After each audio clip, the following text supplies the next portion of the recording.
Alright, I know some of you have looked at this title and are straight away angry, but I'm going to say it anyway. Hermione should have ended up with Harry, not Ron. And before you jump at me in the comments, I like Ron. I'm not anti-Ron. He's a massive part of what makes the trio work, but when you reread the books and you actually look at who Hermione connects with most naturally, who she's closest to when things get dark, and who she seems to understand on a deeper level, it starts to feel like the story quietly sets up Harry and Hermione as the most believable long-term pairing, even if it never officially goes there. So let's get into it. The constant Ron-Hermione arguing, why Hermione gets Harry in ways others don't, and yes, the dance scene in the Deathly Hallows. On a first read, Ron and Hermione's bickering can feel like classic enemies to lovers energy, but on a reread, it's constant. It's not just playful banter, a lot of it's genuinely sharp, or moody, or petty, or exhausting. And the longer the series goes on, the more it starts to feel like they're trapped in a loop. Ron says something thoughtless, or takes a dig, Hermione snaps back, Ron sulks, Hermione gets fed up. And it happens so often that it stops feeling like chemistry and starts feeling like two people who would drain each other in real life. Because relationships aren't built on who can win more arguments, they're built on things like respect, emotional safety, and actually enjoying being around each other. And sometimes book Ron and Hermione don't feel like two people who enjoy each other's company. They feel like two people doing the same group project and arguing the whole way through it. Ron isn't a bad guy, but Ron does have a recurring insecurity. He often feels overshadowed, and it leaks out in a way that can be tough on the people closest to him. With Harry, it's almost built into the friendship dynamic. Harry isn't just Harry, he's Harry Potter, the famous one, the chosen one, the person the wizarding world stares at. Ron loves him, backs him, fights beside him. But there are moments where Ron clearly feels like the loyal sidekick, standing next to the headline. And it's not just Harry. Ron can feel that same energy with Hermione, especially when Harry and Hermione are selected for the Slughorn Slug Club, and Ron isn't. And that's the bigger point. If Ron and Hermione were a long-term couple, I think Ron would hit more of those I don't measure up moments down the line. Because Hermione is the type of person who naturally outshines people in certain rooms, not because she's trying to, but because she's Hermione. She's capable, respected, and often the smartest person there.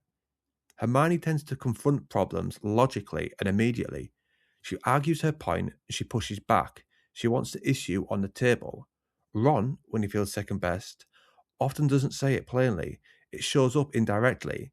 That difference in how they handle insecurity is a big reason that arguments can feel less like banter and more like a cycle. Now compare all of that to Hermione and Harry. Hermione doesn't just support Harry, she understands him. And that's rare because Harry spends most of his life being misunderstood. Some people idolize him, fear him, blame him, project onto him, use him as a symbol. But Hermione sees Harry as a person first. And when Harry's going through something, Hermione doesn't make it about herself. She doesn't compete with him. She doesn't try to be the loudest voice in the room. She's just there, grounded, loyal, present. And that's the kind of partner Harry actually needs. One of my favourite details in the books is how good Hermione is at reading Harry. She knows when he likes Cho, and she also clocks what's happening with Ginny before Harry even fully admits it to himself. That's such an underrated form of closeness because it means Hermione understands Harry's emotional world even when he's confused inside his own head. And I know some people will say that's just friendship, sure, but also that's the foundation of a good relationship, being seen, being understood, and being known. Hermione has that with Harry in a way that's just effortless. This one matters a lot. Hermione is brilliant, she's intense, she's capable, she's usually right. And with Harry, that's never treated like a threat. Harry respects Hermione's intelligence. He doesn't need to win against her. He listens to her, he values her judgment, and he trusts her. Hermione doesn't have to tone herself down around Harry. She doesn't have to shrink. She can fully be Hermione, and Harry genuinely appreciates her for it. That's a huge difference compared to a relationship dynamic where one person's strength constantly causes friction. Now, yes, we have to talk about it. The dance scene in Deathly Hallows that isn't in the books, but it's still one of my favourite moments in the films because it captures something really true about Harry and Hermione. They're two traumatised teenagers carrying the weight of the world, and for 10 seconds, Harry tries to make Hermione feel human again. It's not overly romantic, it's not forced, it's not some dramatic love confession. It's just connection, comfort, a kind of gentle understanding that Harry doesn't really share with anyone else in that exact way.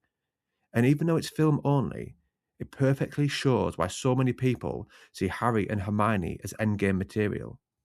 Ron brings humour and warmth to the group. He makes things feel normal. He's almost the heart of the trio. But that doesn't automatically mean he's the best romantic match for Hermione, because Hermione doesn't just need someone funny. Hermione needs someone who respects her, matches her emotionally, and doesn't turn conflict into a daily hobby. And if you're thinking long term, careers, adulthood, pressure, real life, it's hard not to look at Hermione and Harry and think those two would actually work. So, yeah, my take is Ron and Hermione are iconic, but Harry and Hermione feel inevitable.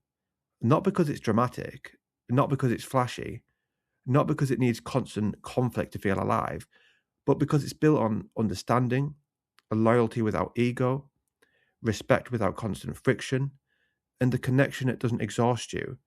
And if you've reread the books and thought, why are Ron and Hermione arguing again? Trust me, you're not alone. All right, I've said my piece. Now it's your turn. Drop a comment. Are you Harry and Hermione or Ron and Hermione? And be honest, did the constant arguing ever get on your nerves too? Thanks for watching.